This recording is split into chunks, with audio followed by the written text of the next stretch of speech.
우리 함께 하나님의 말씀 보겠습니다. 욥기서 40장의 말씀입니다. 욥기서 40장 1절로 24절까지의 말씀을 우리 함께 보도록 하겠습니다. 욥기서 40장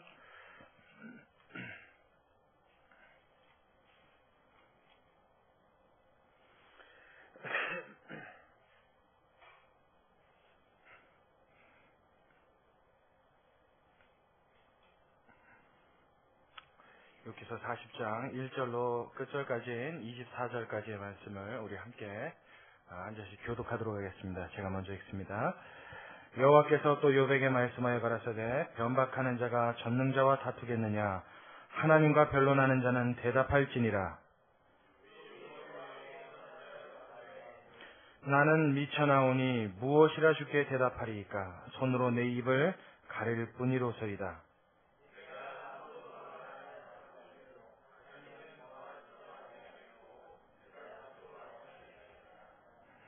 여호와께서 폭풍 가운데서 욥에게 말씀하여 가라사대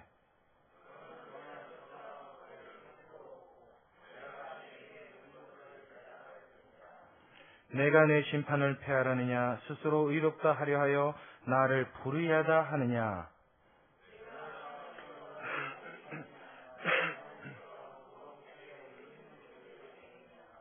너는 위엄과 존귀로 스스로 꾸미며 영광과 화미를 스스로 입을지니라.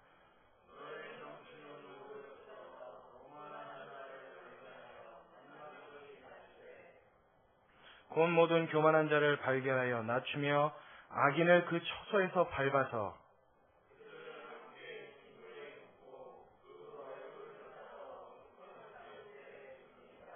그리하면 내 오른손이 너를 구원할 수 있다고 내가 인정하리라.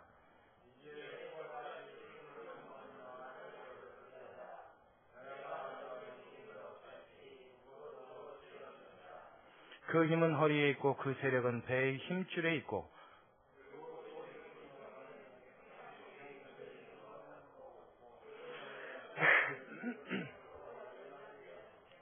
그 뼈는 놋관 같고 그 가리대는 철장 같으니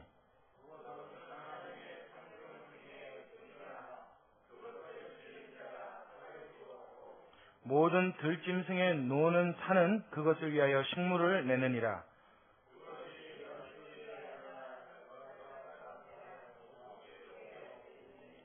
연 그늘이 덮으며 시내버들이 둘렀구나.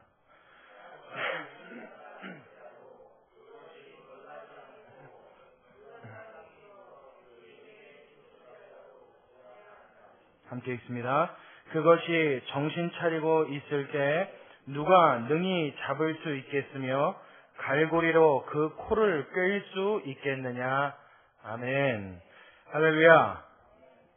자, 오늘 우리가 함께 읽은 본문의 말씀에 드디어 하마라고 하는 동물이 등장을 합니다. 그렇죠? 여러분 하마 알아요?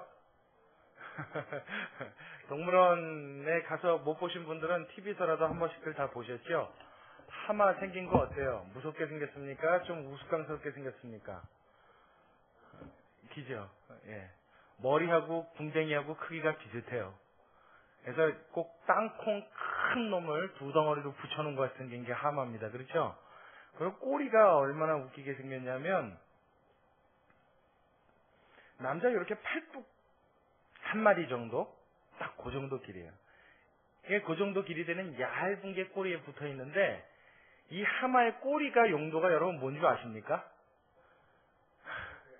아시네요. 그러니까 하마 꼬리의 용도는 사실 그거 왜 붙어 있나 싶을 정도로 작습니다. 근데 그게 왜 붙어 있는 거 하면 배변을 할 때 그게 그 자동차로 따지면 와이퍼 역할을 합니다. 그래갖고 그 하마 엉덩이가 보면 이렇게 두블럭적 하잖아요. 근데 배설기관이 좀 위쪽에 달려 있어서 그걸 쳐내지 않으면 지 몸에 다 그대로 얹혀져 있어요. 그래서 꼬리로 다 쳐내요. 그 역할을 하는 게 하마 꼬리입니다. 근데 오늘 본문에 보니까 그 하마하고 지금 여기 나와 있는 하마가 좀 뭔가 틀린 것 같죠? 공통점이 없죠? 이거 보세요. 자, 보세요. 자, 15절에 이제 소같이 풀을 먹는 하마를 볼지어다. 내가 너를 지은 것 같이 그것도 지었느니라. 그 힘은 어디에 있어요? 허리에 있고 그 세력은 배의 힘줄에 있고 그 꼬리 치는 것은 뭐가 흔들리는 것 같다고요? 백향목이 흔들리는 것 같고, 백향목은 저 중동 지방에서 자라는 아주 곧게 자라는 직관송이라고 그러는데 아주 이렇게 곧게 자라는 나무예요. 그게 한 15m에서 20m까지 자란답니다. 그런 나무 같대요, 하마 꼬리가. 또 뭐라 그래요? 그 꼬리 치는 것은 백향목이 흔들리는 것 같고, 그 넓적다리 힘줄은 서로 연락되었으며, 그 뼈는 놋관 같고, 그 가리대는 철장 같으니, 그것은 하나님의 창조물 중에 으뜸이라. 아니죠, 으뜸 아니죠. 하마는 호랑이한테도 사자한테도 잡아먹히면 잡아먹힙니다. 악어가 물어도 잡아먹힙니다. 여기서 말하는 하마는 우리가 아는 그 하마가 아닌 것 같아요. 맨 마지막에 보니까 뭐라 그래요? 그것이 정신 차리고 있을 때 누가 능히 잡을 수 있겠으며 갈고리로 그 코를 꿰일 수 있겠느냐? 그놈이 정신 번쩍 차리고 깨 있으면 아무도 그 코를 깨거나 잡을 수 있는 자가 없다는 거예요. 그만큼 막강하고 강력한 어떤 하마와 비슷한 종류의 어떤 짐승을 하나님이 이야기하시는 것 같습니다. 우리 성경에는 하마로 번역되어 있는데 제가 언젠가 한번 말씀드렸죠. 이 동물이 뭐를 묘사하는 것 같다고요? 네, 공룡을 묘사하는 것 같다 그랬어요. 모든 학자들이 그렇게 이야기를 합니다. 그리고 아마도 맞다라고 볼 수밖에 없는 이유가 이때 당시에 표현되어 있는 이 하마라고 하는 단어가 현재 실존하는 동물이 아니에요. 그 원래의 단어의 뜻이. 그렇기 때문에 하나님이 이 짐승을 이야기하실 때 이 장엄하고도 이 위대해 보일 만큼 강인한 생물을 지금 욥에게 설명하고 계신단 말이에요. 근데 도대체 여러분, 욥기서에 갑자기 하마가 왜 튀어나와야 됩니까? 공룡이 왜 등장해야 돼요? 또 이뿐만 아닙니다. 41장으로 넘어가면 하마에 이어서 악어도 나옵니다. 악어. 그렇죠? 41장에 내가 능히 낚시로 악어를 낚을 수 있겠느냐? 노끈으로 그 혀를 맬 수 있겠느냐? 뭐 이거 나와요. 뭐 하마, 악어 다 좋습니다. 뭐 이게 공룡이라도 좋고 그냥 하마라도 좋고 악어라도 좋단 말이에요. 근데 갑자기 여러분 느닷없이 지금 욥기서는 우리가 쭉 이렇게 함께 나눠봤지만 욥의 극심한 고통과 그 가운데 담겨있는 하나님의 뜻을 비춰주려고 하시는 어떤 하나님의 속마음을 계시해 놓은 책입니다. 근데 여기에 갑자기 하마, 악어, 좀 어찌 보면 생뚱맞다 싶을 정도의 전혀 분위기와 맞지 않는 짐승이 등장하는 것은 도대체 무슨 이유인지 참 얼른 봐서는 납득하기가 힘이 듭니다. 특히 오늘 본문 같은 경우는 여지껏 욥기서를 함께 나누지 않으신 분들은 도대체 이걸 보면 여지껏 읽어왔던 욥기서 무슨 내용과 무슨 관련이 있는 건지 도무지 알아듣기 힘들어요. 여기 계신 분들은 다행히 거의 빼놓지 않고 욥기서를 저와 함께 나누신 분들이 대부분이어서 오늘 특별히 이 말씀 속에 담겨있는 하나님의 정말로 놀라운 하나님의 크나큰 사랑과 하나님의 그 위로와 하나님의 부드러운 음성을 욥이 들은 것처럼 오늘 밤 저와 여러분들로 듣고 받아 돌아갈 수 있는 귀하고 복된 밤이 되시길 주의 이름으로 축원합니다. 자, 오늘 드디어 본문의 40장으로 시작되어지는데 사실은 38장에 하나님의 등장이 미리 소개되어지고 있습니다. 우리 38장으로 두 장만 앞으로 좀 넘어가 볼까요? 38장 시작을 보면 이렇게 되어 있습니다. 때에 여호와께서 폭풍 가운데로서 욥에게 말씀하여 가라사대 무지한 말로 이치를 어둡게 하는 자가 누구냐 그러시면서 하나님이 나타나십니다. 멋있죠? 이 38장에 하나님의 등장이에요. 드디어 하나님이 여지껏 고통받아서 신음 중에 고통 중에 괴로움 중에 아픔에 정말 정신을 가눌 수 없었던 이 욥에게 하나님이 드디어 나타나십니다. 나타나세요. 근데 여기 시작을 보니까 때 이렇게 돼 있죠. 때. 이게 때가 무슨 때냐면 엘리후라고 하는 사람, 우리 지난 시간에 함께 나눴죠. 나이가 제일 연소했던 사람, 그러나 제일 현명하고 제일 좀 인격이 괜찮은 사람, 그리고 신앙적으로도 참 흠잡기가 힘든 참 괜찮은, 정말 여러모로 볼 때 여러모로 갖춰진 엘리후라고 하는 이 사람이 드디어 욥에 대하여 말을 하고 있는데 엘리후가 말하고 있는 중에 그때에 여호와께서 갑자기 나타나십니다. 그래서 엘리후는 욥에게 이야기하다 말고 말을 멈출 수밖에 없었어요. 왜냐? 하나님이 나타나셨으니 무슨 말을 하겠습니까? 한참 이야기하고 있는 도중에 갑자기 여호와 하나님이 강림하셔서 나타났어요. 그래서 오늘 본문에 넘어와서 보니까 40장에 뭐라고 설명이 되어 있냐면 예수님의 나타나시는 모습이 묘사되어 있습니다. 여호와께서 40장 1절입니다. 또 욥에게 말씀하여 가라사대 변박하는 자가 전능자와 다투겠느냐 하나님과 변론하는 자는 대답할지니라. 욥이 여호와께 대답하여 가로되 나는 미쳐 나오니 무엇이라 주께 대답하리이까 손으로 내 입을 가릴 뿐이로소이다. 내가 한두 번 말하였사온즉 다시는 더하지도 아니하겠고 대답지도 아니하겠나이다. 그랬더니 6절이요. 우리 같이 읽습니다. 6절 시작. 여호와께서 폭풍 가운데서 욥에게 말씀하여 가라사대. 할렐루야. 제가 이거 왜 할렐루야 그런지 아십니까? 아이고 오랜만에 얼굴을 봐요. 건강하게 돌아와서 함께 다시 예배할 수 있게 돼서 참으로 반갑습니다. 자, 우리 조금 이따 인사는 마주하고, 자, 6절이요. 제가 왜 이 6절 말씀을 놓고 욥기서 40장 6절이에요? 왜 할렐루야 하고 외치는지 여러분 아세요? 자, 보세요. 여호와께서 무엇 가운데? 폭풍 가운데 나타나셨대요. 근데 이 말씀이 정말 할렐루야 하고 외칠 만한 말씀이에요. 왜 그런 거 아니에요? 여러분, 우리가 폭풍 그러면 뭡니까? 큰 번개와 우레와 바람과 비를 동반한, 여러분 어떤 그런 게 떠오르시죠? 이 폭풍이라고 하는 현상은 하나님이 임재하실 때 항상 동반되어지던 형상화된 하나님의 임재의 모습입니다. 그러니까 하나님이 강림하신다 그러면 항상 뭐가 동반돼요? 폭풍이 동반이 돼요.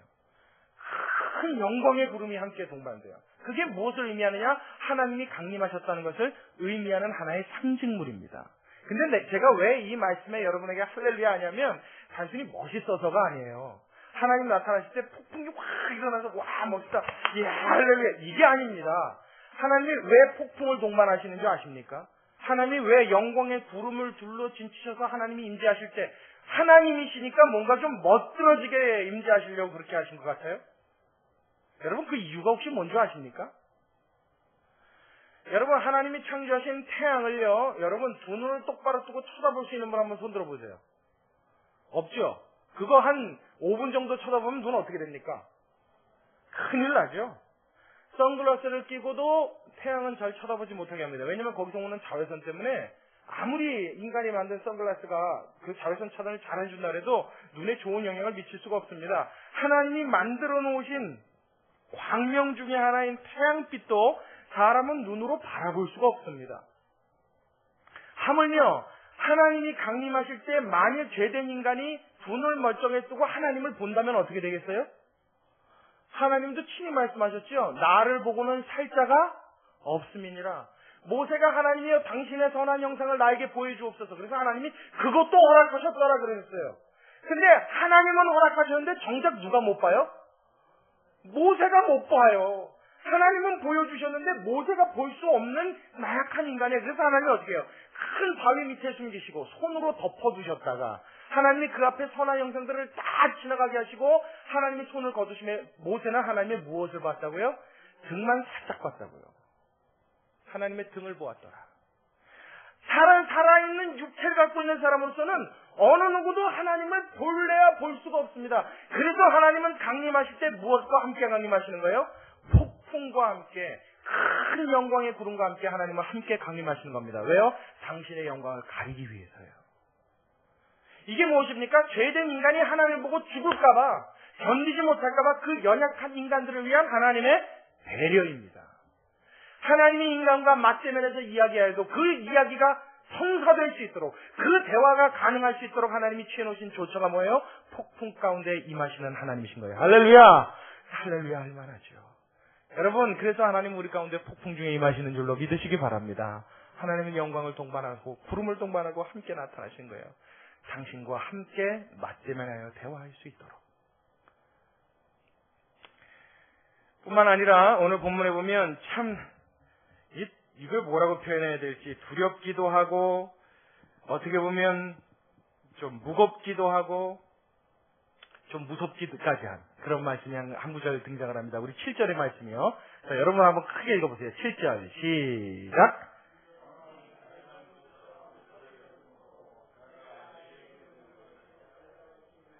말씀은 대장부처럼 그랬는데 여러분 읽는 거는 저기 어디 뭐 구걸하러 가가지고 아유 미안한데 한 그릇만 쉴 수 있어요 그런 분들 같아요. 대장부처럼 읽으라잖아요. 자, 다시요. 한번 7절 같이 한 목소리로 시작.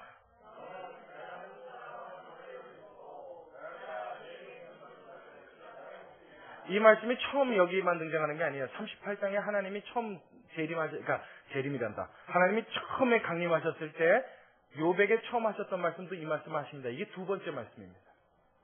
두 번째 하나님이 또 뭐라고 그래요? 너는 대장부처럼 허리를 묶고 내가 내게 질문하는 것을 대답할지니라. 좀 무섭지 않아요, 여러분? 하나님이 만약에 너는 대장부처럼 일어나서 허리띠를 띠고 내가 묻는 것에 똑바로 대답해. 여러분 기분 어떠세요? 하나님이 이렇게 물으신다면 여러분 소름 끼치지 않겠어요? 그럼 우리 이 말씀 보면 와 하나님 화가 단단히 나셨나 보다. 와 무섭다 이제 어떡하지? 이런 생각이 얼른 들어요. 근데 여러분 이 말씀의 진의도 그런 뜻이 아닙니다. 잘 보세요. 자 너는 대장부처럼 허리를 묶고 내가 내게 묻는 것을 대답할지니라. 지금 하나님은 욥에게 뭘 하겠다는 거예요? 질문을 하시겠다는 거예요. 그럼 질문을 하면 욥은 어떻게 해야 돼요? 그 질문에 대답해야 돼요. 여러분 만왕의 왕이신 하나님이 질문하십니다. 감히 그 질문과 하나님의 말에 토를 달거나 대답할 수 있는 인간이 있습니까 여러분? 하나님이 질문하신 거에 그 지혜를 감당할 수 있는 인간이 있어요? 없어요. 그런데 지금 하나님은 욥에게 그것에 대해 대답하라 하실 뿐만 아니라 무엇처럼? 대장부처럼 씩씩하고 당당하게 말하는 거예요. 현대말로 바꾸면 요사이 쓰는 우리말로 바꾸면 뭐냐면 야 우리 남자 대 남자로 한번 얘기해보자 이 소리예요. 이해하시겠습니까? 하나님이 지금 욥에게 뭐예요? 너와 내가 동등한 입장에서 한번 대화 나눠보자는 거예요. 네가 생각하는 것처럼 너의 결백과 너의 의로움을 증명하기 위해 너의 마음이 그렇게 애가 탔다면 욥기서 28장 보면 여러분 다 한 번씩 읽어보셨죠? 욥기서 다 읽어보셨죠? 네. 28장 보면 내가 어느 때 여호와 앞에 가서 여호와를 배울고 내가 그 앞에 나가서 나의 의로움과 나의 이 원함과 나의 이 답답함을 토로하리라. 욥은 계속 그런 말들을 합니다. 하나님 앞에 내가 좀 하나님 한번 만났으면 좋겠다. 나의 답답한 지점을 내가 그분 앞에 직접 한번 좀 얘기 좀 해야겠다. 하나님 이거 도대체 무슨 일입니까? 나 좀 한번 따져봐야겠다. 욥이 계속 그랬단 말이에요. 그때 하나님이 그 말씀을 듣고 40장에 와서 어떻게 해요? 그 말을 이루어 주십니다. 38장부터 이루시는데 40장에 뭐라고요? 대장부처럼 너 나 한번 보자 했으니까 그럼 우리 남자 대 남자로 한번 대화해봐. 그래 네가 원하는 것, 네가 알고 싶은 것, 네가 말하는 것 내가 들어줄 테니 너도 내 말에 대해 대답해보아라. 지금 하나님은 뭐예요? 인간인 욥에게 하나님과 동등된 위치에서 함께 대화를 나눌 수 있도록 그를 요청하시는 것입니다.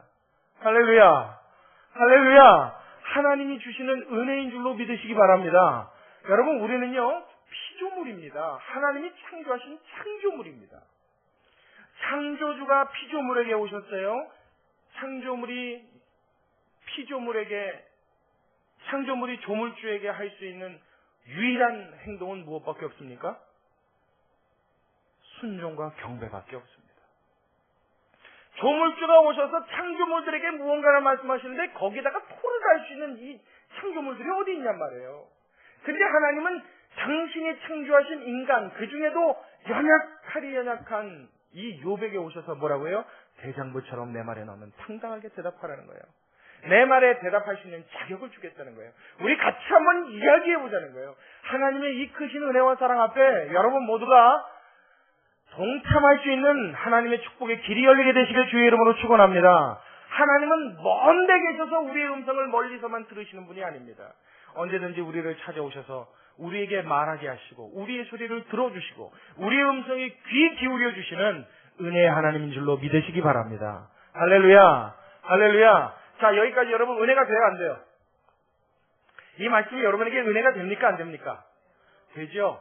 참 은혜롭죠? 하나님이 이렇게 해주신대요. 욥에게 하신 것처럼 우리에게도 그런 마음과 그런 자애로운 하나님의 그 마음을 가지고 하나님의 그 은혜를 가지고 하나님이 우리를 대해주신답니다. 얼마나 은혜가 돼요. 그런데 우리가 함께 읽은 이 본문, 제가 시작 서두서부터 걸고 넘어졌던 이 하마에 대한 이야기가 저는 굉장히 미심쩍습니다. 자, 왜 그런 거 아니? 하나님이 이제 거창하게 나타나셨단 말이에요. 폭풍을 동반하면서 오셨어요. 그리고 욥에게도 뭐예요? 너는 대장부처럼 일어나서 내 허리띠를 띠고 내가 질문하는 것에 대답할지니라. 뭔가 이제 대대적인 일이 한번 일어날 것 같아요. 와, 이거 폭풍 전야 같은 엄청난 그런 분위기가 연출됐습니다. 자, 그러면 우리가 그 다음에 예상할 수 있는 일은 무엇입니까? 여지껏 욥이 왜 고통당했는지, 하늘에서 어전회의 때 사단이 와서 하나님을 경록케 해서 하나님이 욥의 고통과 고난을 허락하신 배경서부터 시작하여 그들이 품었던 의문과 욥의 세 친구가 했던 말 중에 어질지 못하였고 온전치 못하였고 진리에서 끝난 것들을 하나님이 하나하나 조목조목 캐내줘야 맞는 거 아닙니까? 근데 재밌는 건요, 하나님 나타나서 하시는 얘기가 40장에는 하마 얘기예요. 41장에는 악어 얘기입니다. 그러고 가서 42장에 욥이 회개합니다. 이게 여러분 얼마나 기가 막히냐고요. 하나님 그렇게 거창하게 나타나서 40장, 41장에 쫙 장엄하게 무슨 얘기요? 하마 얘기, 악어 얘기. 그게 뭐가 지금 욥하고 상관이 있냔 말이에요.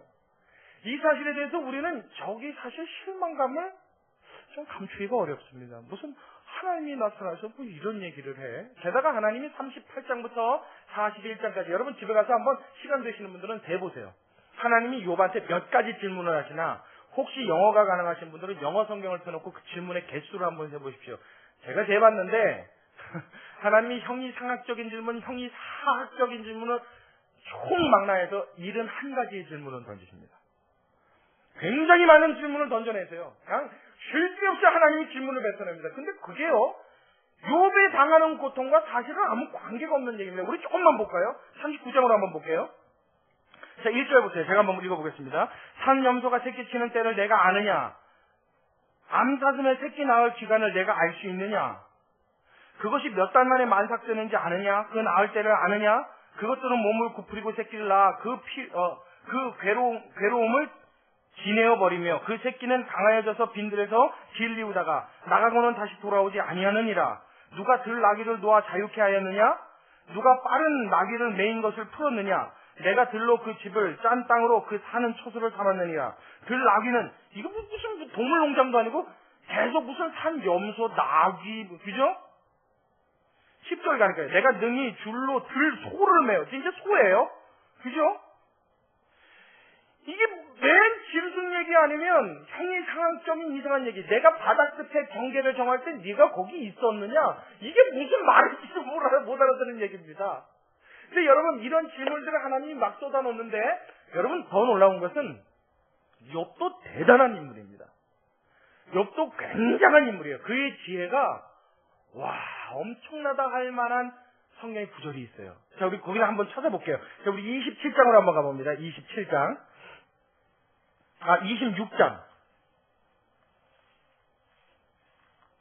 욥기서 26장이요. 앞으로 쭉 넘어가세요. 26장 7절의 말씀 우리 같이 한번 볼게요. 26장 7절과 8절의 말씀을 같이 읽습니다. 26장 7절과 8절 시작. 그는 북편 하늘을 허공에 펴시며 땅을 공간에 다시며 물을 빽빽한 구름에 싸시나 그 밑에 구름이 찢어지지 아니하느니라. 와, 여러분 이게 무슨 얘기인지 아세요? 그때 당시에는 여러분 이 땅이 공중에 둥둥 매달려 있다는 사상을 가질 수 없었던 시대입니다. 자그마치 코페르니쿠스가 지동설을 주장하기 3500년 전 사람이 욥이에요. 그때 이는 벌써 뭐요? 이 지구가 둥글며 이 하나님께서 만드셔서 공중에 매달아 놓으셨다는 것을 그가 이미 알고 있었던 사람입니다. 그러니까 욥이라는 사람이 얼마나 지혜로워요? 그의 지혜도 굉장합니다. 근데 하나님이 지금 뱉어내는 질문의 내용을 보니까 욥의 고통과 욥의 생각과는 아무 상관없는 질문들을 막 뱉어내신단 말이에요. 그런데 더 웃기고 더 재밌는 것은 뭐냐면 그 질문들에 대하여 욥이 한마디도 대답할 수 있어요? 없어요? 없더라는 거예요. 욥이 지동설이 주장되기 3500년 전에 이미 이 세상이 하나님이 창조되어서 공중에 매달려 있다, 이 지구가 움직이고 있다는 것을 깨닫는 지혜를 갖고 있었던 사람임에도 불구하고 하나님이 단순히 말씀하시는 산, 나귀, 암, 양, 소 뭐 이런 거예요. 하마, 악어 이런 거 얘기하시는데 그 질문에 대해서 할 말이 없더라는 거예요. 하나님이 지금 무엇 갖고 욥을 무너뜨리기 시작하시냐면 내가 아무리 뛰어난 지혜를 갖고 있느냐, 내가 아무리 선한 행위를 갖고 있느냐, 내가 아무리 옳지 할지라도 나 창조자인 여호와 앞에서 감히 너의 의로움을 주장하기 위하여 나를 불의하다 할 수 있느냐, 너의 의로움과 너의 능력이 나를 능가할 수 있겠느냐, 하나님은 질문 던지시는 거예요. 이 질문에 대해 욥이 대답할 수 있다 없다? 없다. 한마디도 대답하지 못했어요. 하나님, 제가 할 말이 없습니다. 그 앞에 순복할 수밖에 없는 거예요. 암 사슴이 태에 베어서 몇 달 만에 뼈가 조성되어지고 얼마 만에 만삭이 되는지 아느냐? 모르죠. 지금이야 과학 도서가 하도 발달되어 있어서 알지만 그때 당시에 몇 개월 만에 새끼 낳는지 어떻게 알겠어요? 알 수가 없죠. 내가 이 땅을 창조하였을 때 그 땅의 경계를 정할 때 내가 그곳에 있었느냐? 하나님이 어떻게 창조했는지도 모르는데 내가 거기에 어떻게 있습니까? 그러니까 너의 지혜와 나의 지혜가 견줄래야 견줄 수가 없다는 거예요. 그걸 말씀하시면서 동시에 하나님은 무엇이요? 그의 고통, 그의 당하는 일들, 그의 왜 이런 환란이 왔는지에 대한 이유는 하나님이 이런 방구 아무 말씀도 하지 않으세요. 만약에 우리는 알고 있죠. 하나님의 어전회의 때 어떻게 해요? 사단이 와서 하나님을 경록케 하였는데 욥을 참소할 때 하나님이 일시적으로 허락하신 것으로 인하여 너에게 고통이 왔다. 그래서 너 재산이 날아갔고 내 자녀가 죽었고 내 부인이 그렇게 떠났고 너 이렇게 아픔과 몸을 가지고 여지껏 고생했다. 하나님 만약에 이거 말씀하셨으면요. 욥이 감당할 수 있었을까요? 욥은 아마 감당할 수 없었을 거예요. 하나님은 여러분 잘 기억하십시오. 성도들이 당하는 그 고난에 사람이 견딜 수 없는 상황과 견딜 수 없는 이유에 대해서는 절대 이야기하지 않으십니다. 사람이 감당해낼 수 있는 것에 대해서는 하나님이 해명해 주시지만 인간이 감당할 수 없는 규모에 감당할 수 없는 이유에 대해서는 하나님이 이런 방법 말씀하지 않으세요. 그것은 무엇이요? 하나님의 지혜로 다스릴 만한 그 소관 안에 들어가 있기 때문에 사람이 그것을 해명치 않으시는 겁니다. 욥에게도 무엇이 필요해요? 그 일에 대하여 승복하는 일이 필요했던 것입니다. 하나님은 욥에게 이걸 가르치시는 겁니다. 내가 아느냐 모르느냐가 중요한 것이 아니다. 내가 그것이 해명되느냐 안 되는 것이 중요한 것이 아니다. 너는 나의 피조물이요. 나는 너의 창조주로서 너에게 네가 감당할 수 없고 이해할 수 없는 어떤 일이 벌어졌을 때 나 하나님 여호와가 너에 대하여 정능하심으로 너에 대하여 자유로움으로 너에 대하여 꼭 필요한 어떤 실적인 이유로 베푼 것에 대하여 너는 순복함을 배우라는 것입니다. 인간이 하나님 앞에 뭔가를 규명해내려고 애쓰는 게 중요한 것이 아니라는 거예요. 무엇부터요? 하나님이 하나님 되심을 인정하는 것부터가 신앙의 출발인 줄로 믿으시기 바랍니다. 이게 먼저 돼야 된다는 거예요. 하나님이 그래서 지금 욥의 고통과 아무 관계없는 질문들을 막 던져내시는 거예요. 그 질문들을 듣고 네가 이것에 대답할 수 있으면 나도 너에게 대답해 줄 수 있다는 거예요. 내가 이것도 알지 못하는데 이 세상에 아주 가벼운 이치도 하나 깨닫지 못하는 주제에 과연 너에게 하나님으로서 가진 특별한 뜻으로 허락한 그 고통에 대해 내가 그 의미를 깨달아 알 수 있겠느냐? 하나님은 질문하시는 겁니다. 여러분, 우리의 고통에도 이것을 적용할 수 있겠습니까? 여러분이 당하는 어려움에도 이 하나님의 말씀을, 이 하나님의 뜻을 적용할 수 있겠습니까? 우리가 이유 없이 당하는, 우리가 이해할 수 없는 아픔과 힘든 일과 고통일 중에도 신실하신 하나님께서 나를 보시고 하나님의 지혜로 나를 다스리고 있다는 그 사실을 여러분 믿을 수 있다면 이것이말로 참된 신앙인 줄로 믿으시기 바랍니다. 하나님은 이런 자를 찾고 원하시는 줄로 믿으시기 바랍니다. 하나님의 절대성을 인정하는 겁니다. 지금 욥과 하나님의 대화는 이렇게 이루어지고 있어요. 또 뿐만 아니라 오늘 본문에 보니까 자 보세요. 자 40장으로 다시 넘어오셨어요.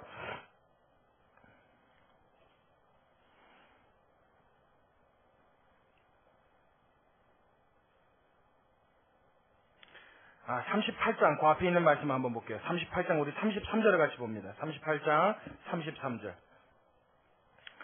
내가 하늘의 법도를 아느냐? 하늘로 그 권능을 땅에 베풀게 하겠느냐? 말들이 좀 어려워요. 그렇죠? 내가 하늘의 법도를 아느냐? 하나님 물으셨어요. 모르죠? 하늘의 법도가 뭔지 어떻게 알겠어요? 하늘로 그 권능을 땅에 베풀게 하겠느냐? 질문에 그 말도 알아듣기가 힘들죠. 근데 이게 무슨 말이냐면요. 좀 쉽게 말하면 너 하늘이 움직여지는 모든 원리를 네가 알 수 있겠느냐?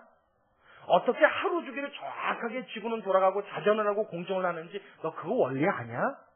너 어떻게 때가 되면 봄이 오고 때가 되면 여름이 오고 가을과 겨울이 정확하게 돌아가는지 이 우주에 정확하게 한치의 오차도 없는 이 하늘의 움직임의 이 법칙을 너 알 수 있겠느냐?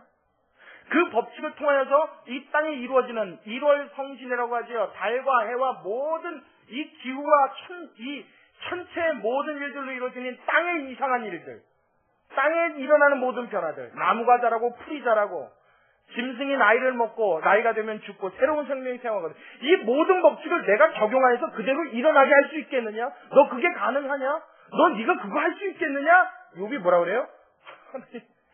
제가 신도 아닌데 어떻게 하겠어요? 할 말이 없는 거예요. 하나님의 그 전능하심과 그 하나님의 지혜와 그 하나님의 능력과 내가 알 수 있는 지혜와 하늘이 땅에서 높음같이 높아서 너는 나의 지혜를 알 수도 없다는 것을 지금 하나님이 가르쳐 주시는 겁니다. 그러니 하나님이 직접적인 고통의 원인과 이유를 지금 욥에게 알아듣게 설명할래야 할 수가 없죠. 하나님이 갖고 계신 하나님의 진리를 인간이 100% 설명해도 설명을 받아들일 수 있는 재간이 없습니다. 그러니까 어떻게 해요? 인정하라는 거예요. 나의 전능함과 나의 지혜를 너는 인정해야만 한다. 하나님은 말씀하시는 거예요. 여러분, 우리 모두가 이 말씀 앞에 우리도 순종함으로 아멘할 수 있는 성도 여러분 되시길 주님의 이름으로 축원합니다. 이게 먼저 인정될 때 어떻게 해요? 하나님의 절대성을 받아들일 수 있는 거예요. 그 앞에 예할 수 있는 거예요. 그래서 우리의 삶에 시험이라는 단어가 사라지기 시작하는 거예요. 하나님이 허락하신 일이면 나에게 필요했던 일인 줄로 믿습니다. 그게 믿음 아닙니까, 여러분? 조각물은 말이죠, 여러분. 조각가의 손에 부드러졌을 때 할 수 있는 일이 딱 하나밖에 없다고 합니다. 가만히 있는 거예요. 조각물을 조각가가 손에 들었는데 이게 살아있는 놈이라서 꿈틀거리기 시작하면요, 아주 요상한 물건이 되죠. 그렇죠? 눈을 쪼으려고 그러는데 얘가 움직이면 뭐가 되겠어요, 그게? 뭐 콧구멍 되겠죠? 이게 조각물은 할 수 있는 일이 딱 하나밖에 없어요. 조각가가 알아서 잘 조각해 낼 수 있도록 자신을 드리는 일밖에 없습니다. 여러분, 우리는 하나님의 조각물인 줄로 믿으시기 바랍니다. 우리는 하나님이 지정하신 하나님의 작품이 되는 줄로 믿으시기 바랍니다. 인생 작품을 하나님의 손으로 써나가시는 것이 우리의 인생이에요.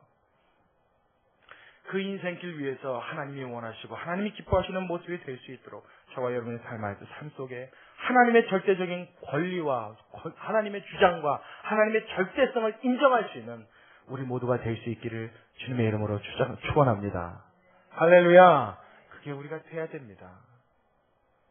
근데 우리는 대장부처럼 서서 말하는 건 좋아하는데 하나님의 절대성을 이야기하려 들지 않아요. 인정하려 들지 않아요. 그러니까 뭐가 와요? 시가오고 낙담이 오는 거예요. 좌절이 오는 거예요. 나는 왜 이 모양 먹고 이래야 돼? 하나님이 어디 살아계셔? 우리 하나님은 저와 여러분을 인애로 자비로우심으로 대하시고 인도하시는 하나님인 줄로 다시 한번 믿으시길 주의 이름으로 축원합니다. 자, 두 번째로 하나님께서는 고통받는 욥으로 하여금 그의 시선과 그의 생각이 하나님의 절대성, 하나님의 지혜, 하나님의 전능, 하나님의 선하심에 머물도록 하시고자 하는 하나님의 뜻이 있었습니다. 여러분, 우리가 고통당할 때는 우리의 시선이 어디로 가요? 내가 고통당하고 있는 그 아픈 곳으로 가죠. 여러분, 손가락이 팍 찢었단 말이에요. 그래서 피가 팍 나요. 막 손톱 빠질 것 같아요. 그럼 우리의 눈이 어디로 가요? 그 손톱으로 가죠. 근데 하나님 그 고통 중에 누구를 바라보기 원하시는 거예요? 네, 욥의 시선을 끌어올려서 하나님은 자신에게로 당기십니다. 하나님이 욥에게 하셨던 두 번째 작업이 바로 이 작업이에요. 우리 말씀 한 구절 찾아볼게요. 자, 41장 우리 1절의 말씀을 같이 봅니다. 41장 1절 함께 큰 목소리 읽겠습니다. 시작. 내가 능히 낚시로 악어를 낚을 수 있겠느냐? 노끈으로 그 혀를 맬 수 있겠느냐? 할 수 있다는 거예요? 없다는 거예요?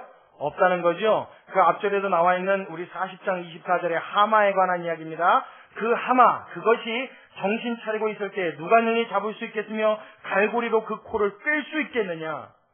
연이어서 악어에 대한 얘기예요. 그 악어도 어떻게 해요? 우리가 절대로 낚시도 잡을 수 없고 우리가 절대로 포박할 수 없는 짐승이다. 그것이 뭐예요? 내가 너를 창조한 것 같이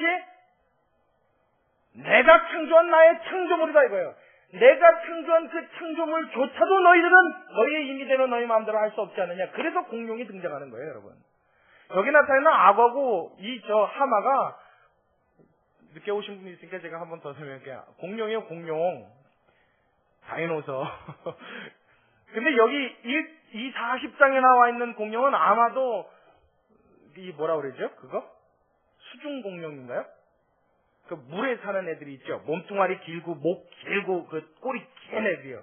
아마 그걸 표현한 것 같아요. 그래서 하마로 번역된 것 같고, 악어라고 설명되어 있는 이 41장의 공룡은 육식공룡, 티라노사우루스 같은 공룡을 말하는 것 같아요. 그러니까 이 공룡들의 이야기를 하나님이 베푸실 때 그의 허리는 무엇 같고, 뭐 그 힘의 권능은 뭐 허리에 있고, 그의 뼈는 놋관 같고, 꼬리는 백창목이 흔들리는 것 같고, 악어를 설명했을 때 뭐예요? 어떻게 능히 그것을 낚시로 잡을 수 있겠느냐? 까불다간 큰일 난다 지금 하나님 그 말씀하시는 거죠. 근데 그걸 누가 만들었다고요? 그건 내가 만든 거야 그러신다고요. 내가 만든 그 창조물 하나조차도 너는 어떻게 하지 못하는 존재 아니냐. 하물며 지금 내가 나에 대해서 어떻게 생각하고 말하는 거냐. 하나님은 질문을 던지는 거예요. 내가 당하는 그 고통 앞에 너의 무능함을, 너의 아무것도 아님을 내가 깨닫는다면 전능한 이 하나님 앞에서 너는 그 고통을 가지고 나와서 매달려야 할 것이 아니냐. 하나님은 욥에게 질문을 던지는 겁니다. 그런데 그럼에도 불구하고 욥은 그 말에 대답할 수 있었다 없었다? 없었다고요. 왜요? 그걸 깨닫는 지혜가 없었어요. 그냥 단지 내가 왜 이런 고통을 당해야 되는지 이 답답하고 답답한 가슴만 계속 썼지 벙어리 냉 가슴만 알았지 그 고통의 원인이 그 전능하시고 그 무한한 능력에 하나님에게 주체가 있다는 그 사실을 그는 가득하게 잊고 있었던 거예요. 그러니까 결과적으로요, 홍해 앞에 서 있는 이스라엘 백성들이 뭐만 본 거예요? 홍해만 본 거예요. 하나님은 그 순간에 뭘 보기 원하시는 거예요? 홍해를 지어내신 하나님을 보기 원하시는 줄로 믿으시기 바랍니다. 여러분 삶 가운데 하나님이 원하시는 부분이 이거라고요. 욥에게도 지금 하나님은 이걸 말씀하시는 거냐고요. 그래서 이 욥기서에 꼭 공룡이 등장했어야 하는 이유가 여기 있는 겁니다. 그것을 말씀하시면서 하나님은 뭐요? 우리의 무능함과 대비하여 하나님의 전능하심을 보여주는 거예요. 하나님이 전능하시다면, 전능하신 하나님이 우리의 아버지시라면 여러분의 고통스러운 삶, 어려운 일들을 그분 앞에 갖고 나와가서 하나님 앞에 외칠 수 있는 믿음의 성도 여러분 되시길 주님의 이름으로 축원합니다. 이걸 믿으라고 하나님은 촉구하시는 거예요. 마지막으로 욥에게 하나님이 그의 모든 문제를 해결시켜주기 전에 꼭 원하셨던 한 가지가 있습니다. 42장에 가면 하나님이 그에 대하여 모든 상황과 모든 고통과 모든 아픔을 일순간에 치료해 주십니다. 그래서 모든 괴로움이 한순간의 기쁨과 희락으로 바꾸게 해주세요. 할렐루야. 42절에 가면 하나님이 그 일을 일으키시는데 그 하나님의 치료가 있기 이전에 하나님이 꼭 욥에게 있었으면 하는 마지막 바람이 있었어요. 자, 먼저 우리 말씀을 같이 보도록 할게요. 자, 우리 본문으로 넘어와서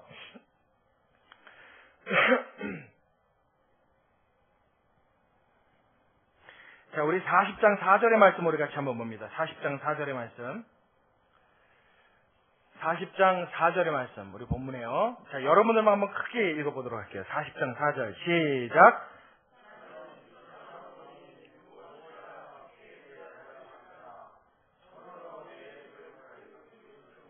자, 그리고 어디를 가냐면요, 그걸 그대로 여러분 손에다 껴놓으시고 42장으로 한번 가보세요. 42장 3절의 말씀을, 42장 2절과 3절 두 절의 말씀을 우리 같이 읽겠습니다. 여러분 큰 목소리로 42장 2절과 3절 시작. 주께서는 무소불능하시오며 무슨 경영이든지 못 이루실 것이 없는 줄 아오니 무지한 말로 이치를 가리우는 자가 누구니까 내가 스스로 깨달을 수 없는 일을 말하였고 스스로 알 수 없고 헤아리기 어려운 일을 말하였나이다. 자, 이제 저를 보세요. 그러고서 욥이 뭐라고 이야기하냐면 하나님 앞에 간청을 드립니다. 내가 말하겠사오니 주여 들으시고 내가 주께 묻겠사오니 주여 내게 알게 하옵소서. 이제서야 비로소 하나님의 무엇을 봤어요?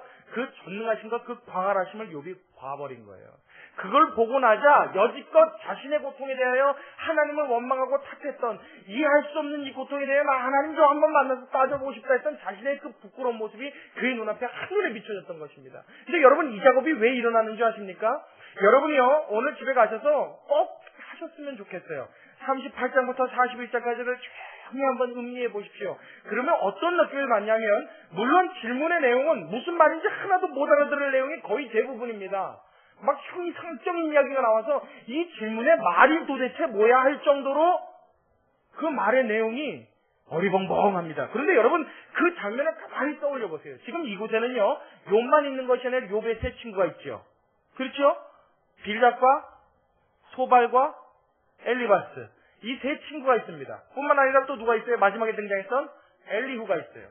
지금 욥과 더불어서 등장인물이 총 5입니다. 이 5 중에 하나님이 지금 누구에게만 집중하고 이야기하십니까? 욥에게만 이야기하세요. 꼭 무슨 느낌이 나냐면, 친구들이 여럿이 뭉쳐있는데 아버지가 저녁에 들어오셨어요. 근데 이 아버지가 좀 편애를 많이 하는 아버지인가 봐요. 보통 아버지들 같으면 아들의 친구들이 같이 있으면 얘들아 먹을 거 먹어라 그러는데 꼭 아버지가 어떻게 해요?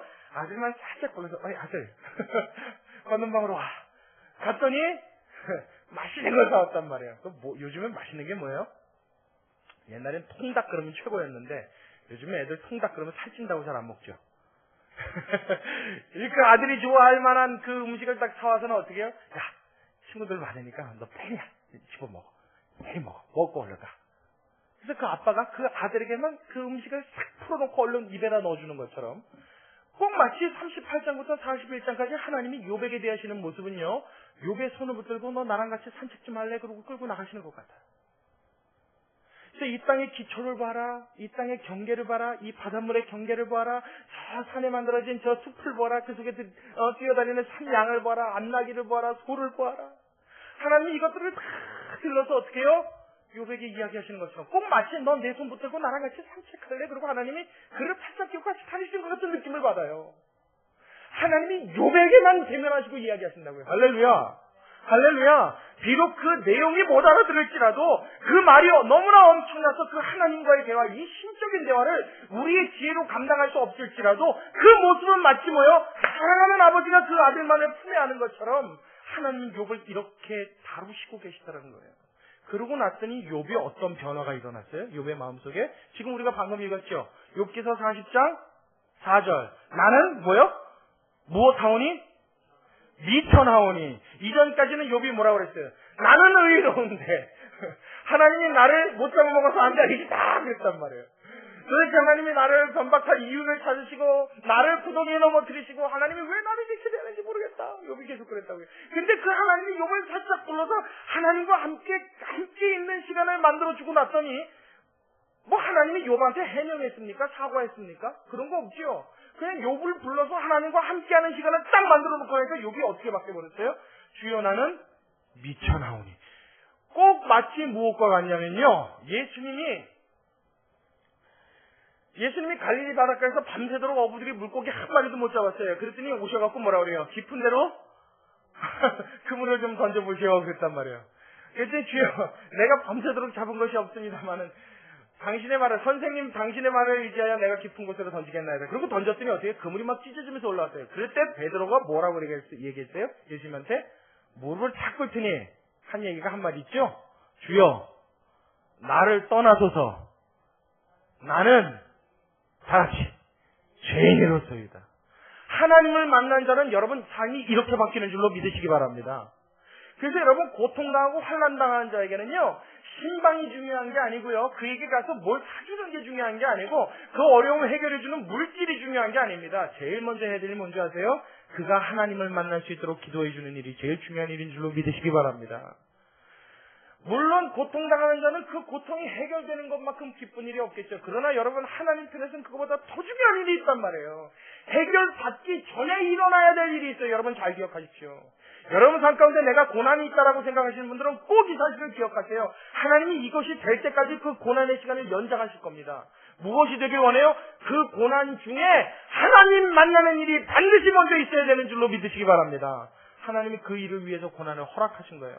그 고난 중에 하나님을 만나고 나면 어떤 변화가 일어나요? 여지껏 하나님 앞에 고개 될 줄 알았던 내가 숙이는 법을 배우기 시작한단 말이에요. 그 절대자 앞에서 내가 아무것도 아님을 깨닫고요. 이 일어난 모든 사실 앞에 하나님 앞에 절대적으로 순종하는 법을 배워요. 그래서 그의 말이 바뀌어요. 행동이 바뀌어요. 생각이 바뀌어요. 그러니까 하나님 앞에 뭐라고 해요? 주여 나는 미쳐나오니. 4절에요. 무엇이라 주께 대답하리까 내 손으로 입을 가릴 뿐이로소이다. 할 말이 없다는 거예요. 주여 난 더 이상 할 말이 없습니다. 42장에 갔더니 무지한 말로 이치를 가리우는 자가 누구니까 내가 스스로 깨달을 수 없는 일을 말하였고 스스로 알 수 없고 헤아리기 어려운 일을 말하였나이다. 주여 내가 짓거린 말이요 하나님 나 무슨 말인지도 모르고 했습니다. 이 고백이 나오는 거예요. 희한하지 않습니까 여러분? 지금 욥에게 이 악창이 여러분 고쳐졌습니까? 안 고쳐졌습니까? 안 고쳐졌어요. 죽은 자식이 살아났습니까? 안 살아났습니까? 안 살아났어요. 재산이 복구됐어요? 안 됐어요? 안 됐어요. 그럼에도 불구하고 이제 상관없는 자가 되었어요. 할렐루야. 여러분 기독교의 신비는 여기 있는 줄로 믿으시기 바랍니다. 하나님이 주시는 은혜의 놀라운 능력은 여기에 있습니다. 받아 누려서 행복을 즐기는 거예요. 고침받아서 기뻐할 수 있는 거예요. 이건 누구나 할 수 있는 일이에요. 누구나 할 수 있는 일이에요.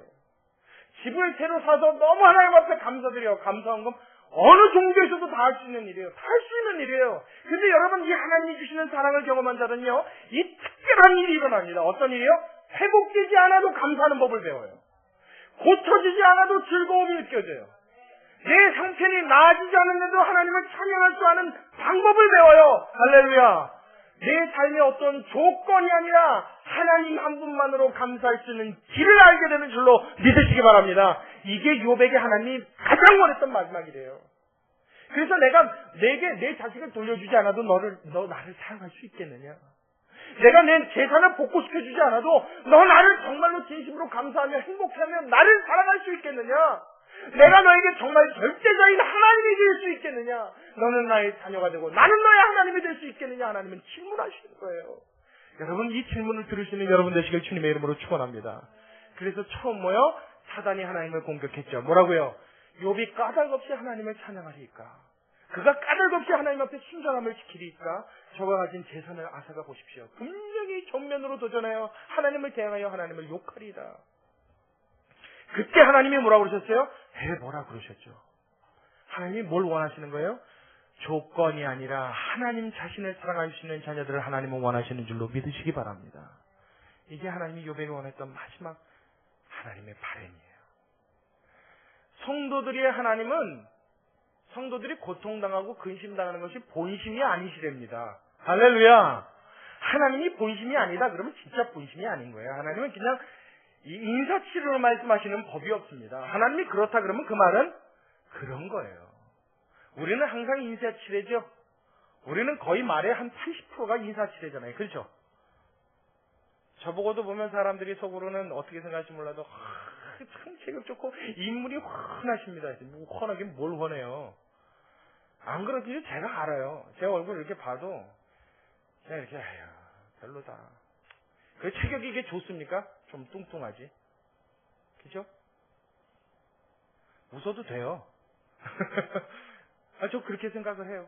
그런데 뭐라 그래요? 절 보고 만약 그 사람들이 솔직히 얘기한다고 그랬어요. 아유, 참 뚱뚱하시고 나이에 맞지 않게 무슨 병 없으십니까? 만약 그런다고 가정해봐요, 여러분. 그게 뭐 말이 되겠나? 연세 있으신 분한테, 참 정정하십니다. 이렇게 인사하죠. 그렇죠? 근데, 아이고, 이제 뭐 오늘 내일 하시겠네요, 이게 여러분 말이 되겠어요? 이게 무슨 인사가 되겠습니까? 그러니까 우리는 말하는 인사나 이런 것들이 다 뭐예요? 거의 80%가 인사치레입니다. 그렇지 않아도 그렇다고 해주는 게 예의라고 알고 있기 때문에, 그렇죠? 그렇죠? 그래요, 안 그래요? 선생님 약 줘줄 때 이거 먹고 빨리 나실 거예요? 그러고 주세요. 그거 먹어도 당신 얼굴 혈편 보니까 꼬라지가 안 됐어. 공보 더 생기지 않은 걸 감사해. 그런 얘기 하십니까? 그런 사람도 분명히 있을 거예요. 근데 그렇게 안 한단 말이에요. 우리 말은 그렇다고요. 하나님의 말을 여러분 그렇게 판단하시지 말란 말이에요. 하나님이 그렇다 말씀하시면 그 말에는 절대성이 부여되어 있음을 믿으시기 바랍니다. 하나님의 본심이 아니라고요. 그럼에도 불구하고 근심하는 일을 하나님이 허락하실 땐 원치 않는 걸 허락하실 만한 하나님의 이유가 있다는 걸 여러분 우리는 반드시 믿어야 한다는 겁니다. 할렐루야! 이게 욥기가 우리에게 가르쳐준 하나님의 무서운 교훈입니다. 그래 여러분 고통당하고 환난당할 때 원치 않는 일이 일어났을 때 하나님 자신을 바라볼 줄 아는 하나님의 놀라운 지혜가 임하게 되시길, 여러분 그 축복의 길이 열리게 되시길 주님의 이름으로 축원합니다. 그 일 때문에 하나님이 고통을 허락하신 거예요. 내가 누렸던 나의 조건이 사라져도 너 나 정말 사랑할 수 있어? 하나님은 나에게 묻고 싶으신 거예요. 여러분 그 질문에 대답할 수 있는 우리가 되길 소원합니다. 할렐루야! 할렐루야! 그래야 하나님이 기뻐하시지 않겠어요? 그래야 하나님이 욥에게 고통을 허락하셨던 그 보람을 느끼셨던 것처럼 우리를 십자가에서 예수 그리스도의 피를 흘리고 구원하신 것에 대해 하나님이 기뻐하시고 보람을 느끼지 않겠냔 말이에요. 그 하나님이 나를 보고 기뻐하실 수 있도록, 그 하나님이 나를 보고 보람을 느낄 수 있도록 그 하나님 앞에 우리의 순전한 믿음을 올려드리고 하나님이 보실 때 만족하다 말씀하실 수 있는 놀라운 하나님의 성도들 다 되시기에 주님의 이름으로 축원합니다. 우리가 욥기서를 읽을 때 하나님께서 특별히 이 하나님의 모습을 표현하시기 위해서 아주 작은 곳에 신경 쓰신 부분이 있습니다.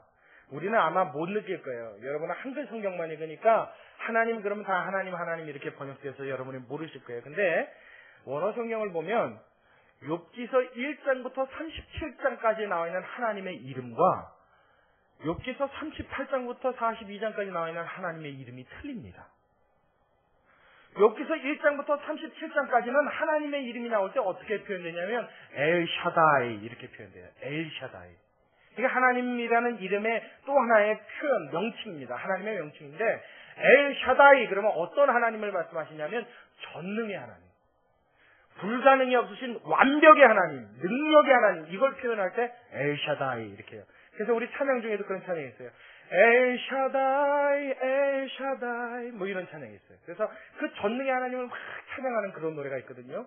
그 표현이 1장부터 37장까지 하나님은 전능하신 하나님이다.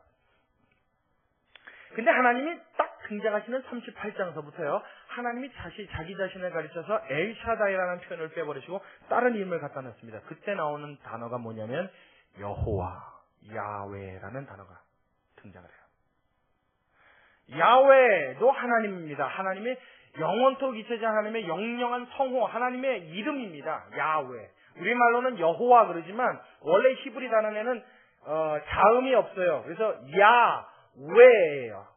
여호와가 야훼 하나님. 야훼 그러면 그 야훼의 뜻이 무엇이냐? 구원자 하나님 이런 뜻이에요. 우리를 구원하시기 위해서 오신 하나님. 그게 그리스도 신약에 넘으면 그리스도 예수의 가르치로 이어집니다. 그러니까 그 여호와의 이름을 가지고 오신 분이 누구시냐면 예수님이에요. 다시 말하면 여지껏 우리가 고통당하고 환난당할 때는 하나님은 전능하신 무서운 두려움에 능력만 많으신 하나님으로 인식되어지나 그 하나님이 우리를 찾아오시면 그 하나님은 그 전능의 하나님으로 우리를 대하시는 것이 아니라 어떤 하나님이요?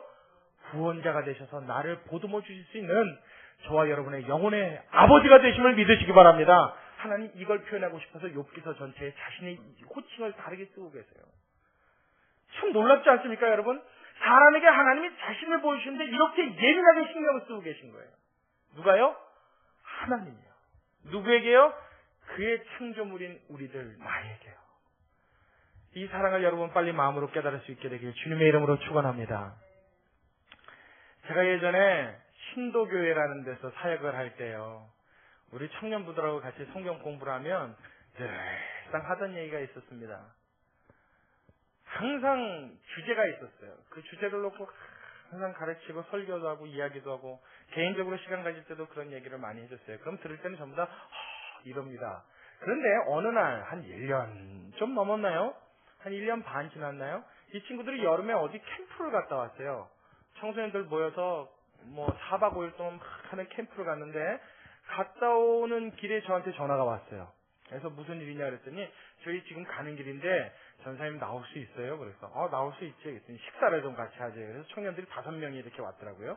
그래서 같이 음식점에 모여서 밥을 먹는데 이 친구들이 음식을 시키기 시작하는데 앉아서 음식을 시켜놓고는 나 음식이 나와서 다 먹을 때까지 먹을 생각도 안 하고 아주 입이 쉬질 않고 얘기를 해요. 그냥 얼마나 그 얘기를 가만히 들어보니까 내용이 뭐냐면 가서 얼마나 은혜를 많이 받고 왔는지 모른다는 얘기예요. 은혜 많이 받았습니다 하는 얘기예요. 참 잘했다 그랬죠.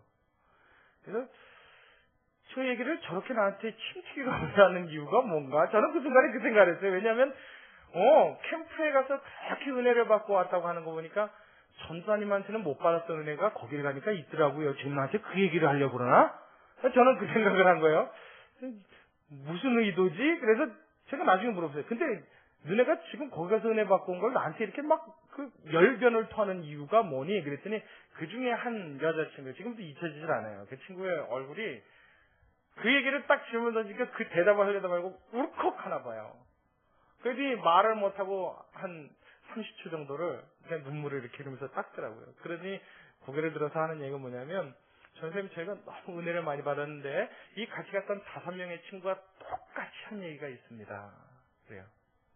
뭔데? 그랬더니 어쩌면 그렇게 교회에서 청년부에 예배드릴 때 들었던 그 얘기를 그대로 할 수 있는가 하는 얘기였어요. 여러분 무슨 말을 하려는지 잘 모르시겠죠? 아직까지 의도를. 하나님의 말씀이 여러분 귀로만 들릴 때는요. 옳습니다. 이렇게 돼요. 제가 여러분들을 위해서 기도하고 간절히 하나님 앞에 구하는 것은 이 말씀이 여러분 귓가가 아닌 여러분의 심장과 폐부를 찔러 들어가길 소원합니다. 그걸 보고 우리 은혜 받았다 그래요. 하나님의 성령의 역사시면요. 이 말씀이 나를 잡아 흔들기 시작해요. 그런데 그 흔드는 말씀의 내용을 봤더니 여지껏 자기네들이 교회에서 배웠던 내용이더라는 거예요. 여지껏 귀가 닳게 했던 그 얘기인데 왜 그때는 우리가 한 귀로 듣고 한 귀로 흘렸는지 도대체 이해가 안 가더라는 얘기를 하고 싶어서 저보고 밥을 먹자고 나온 거예요. 여러분, 이 말씀이 여러분 삶의 뼈에 와닿고 심장에 와닿는 날이 오시길 주님의 이름으로 축원합니다. 그럼 여러분 이렇게 냉숭냉숭 앉아있지 못한다고요. 이 하나님의 말씀을 깨달으면요, 이 폐에서부터 올라오는 심장에서부터 여러분 각혈이 일어나요. 피가 거꾸로 솟는 것 같아요. 하나님 앞에 이 무지한 내 자신이 거꾸러지는 역사가 일어난다고요. 할렐루야! 욥이 지금 했던 이 고백이요, 무지한 자로서 내가 깨닫지 못하는 말을 할 수 있는 하나님 하였고 내가 무슨 말 하는지 대답지 못할 이 어리석은 말들을 하나님 내가 뱉어냈습니다 하는 이야기가요, 폐 속에서부터 올라나온다고요. 그래서 하나님 앞에 어떻게 해요? 차복하는 일이 나요. 막 여러분 가슴을 쏟아놓는 일이 납니다. 그걸 성경에 뭐라고 표현했어요? 너희는 옷을 찢지 말고 뭘 찢으라고요? 너희 가슴을 찢으라고 그런 거예요. 여러분 이 말씀 앞에 여러분의 심장이 찢어지는 역사가 있길 주님의 이름으로 축원합니다. 할렐루야. 귀로만 듣지 마세요. 여러분 이 말씀에 혹시라도 귀로만 들리십니까? 하나님 앞에 무릎 꿇을 수 있기를 바랍니다. 비굴하게 세상 사람들 앞에 무릎 꿇지 말고요, 나의 이익을 위해서 다른 사람들 앞에 비굴하게 지지 마시고요, 나를 창조하신 전능자 앞에 무릎을 꿇을 때 하나님의 상상할 수 없었던 축복이 여러분에게 쏟아지게 될 줄로 믿으시기 바랍니다. 그래서 우리의 가슴으로 하나님을 알게 되면요, 이 말씀의 깊은 뜻을 우리가 깨달아라, 이 행복을 누릴 수 있는 성도가 될 줄로 믿습니다. 여러분, 분의 교회는 여러분에게 귀에, 여러분의 머리에 지식을 쌓아주는 교회가 되길 원치 않습니다. 이 말씀 한 구절 한 구절이 우리의 삶이 되어지고 우리의 걸음이 되어져서 하나님과 더불어 함께 할 수 있고 동행할 수 있는 놀라운 축복의 산 증인들이 다 되시기를, 그런 여러분들이 되시기를 주님의 이름으로 축원합니다. 우리 같이 기도하겠습니다.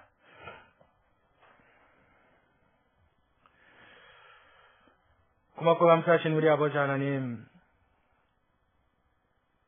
우리 하나님은 엘샤다이 전능의 하나님이시오. 우리를 만드시고 우리를 창조하심에 하나님의 전능하심이 조금도 손색이 없고 문제가 없으신 완벽하신 하나님인 줄로 믿습니다. 그 하나님 우리를 창조하셨는데 그 창조물인 우리에게 섬세한 사랑과 하나님의 손길과 은혜의 음성을 가지고 욥을 다루신 것처럼 우리를 다루시길 원하는 줄로 주님 우리가 아오나, 하나님이여 아직까지는 그 주님의 음성이 귀로만 들립니다. 하나님 아직까지는 그 주님의 음성이 내 머릿속에만 머뭅니다. 하나님 빨리 우리에게 은혜의 날을 주시고 주의 성령이 놀랍도록 역사해 주셔서 이 말씀이 우리 귓가에서 심장으로 전달되게 하여 주시옵시고, 머리에 머물렀던 말씀이 내 사지백체 오장육부에까지 내려가 내 삶을 주관하는 나의 삶의 모토가 될 수 있도록 주님 축복하여 주시옵소서. 아버지 하나님을 직접 만나는 일들이 있기를 원합니다. 설교 속에만 등장하시는 분이 아니라, 우리 활자화되어 있는 성경 속에만 등장하는 이름이 아니라 나의 삶의 주인이신 하나님, 그 하나님을 우리가 삶으로 경험하길 원하오니 주여 특별한 은혜로 우리 사랑하는 성도들에게 다 허락하여 주셔서 이 말씀이 삶에 느껴짐으로 몸이 전혀 견딜 수 없습니다 하나님 고백할 수 있는 놀라운 고백들을 할 수 있도록 주님 우리를 축복 가운데 인도하여 주시옵소서. 아버지 사랑하는 성도들 주님의 손에 의탁드립니다. 주여 손으로 붙잡아 주셔서 주일날 예배드리러 다시 모이는 그날까지 순간순간 함께 하시고 임재하시고 역사하시는 주님을 경험하여 우리 모두가 한 목소리로 주님을 높이게 하여 주시옵시고, 이전에는 가만히 조용히 얌전히 예배드렸으나 이제는 내 송안에서 우러나는 하나님에 대한 벅찬 감격이 나로 하여금 진정할 수 없게 하여 주시옵시고, 하나님 이전에는 숨어 살듯 하나님을 조용히 몰래 믿는 것이 가능하였으나 이제는 내 속에서 일어나는 감격과 감동이 우리 예수 그리스도의 이름을 외치지 않고는 견딜 수 없도록 주님 나를 인도하여 주시옵소서. 그 하나님과 진짜 참으로 만나면 하나님 이 모든 말씀이 긴 설명이 필요 없이 우리의 삶에 그대로 적용되어지고 이루어질 줄을 압니다. 하나님 그와 같은 은혜와 그와 같은 축복을 우리 모두에게 허락하여 주시옵소서.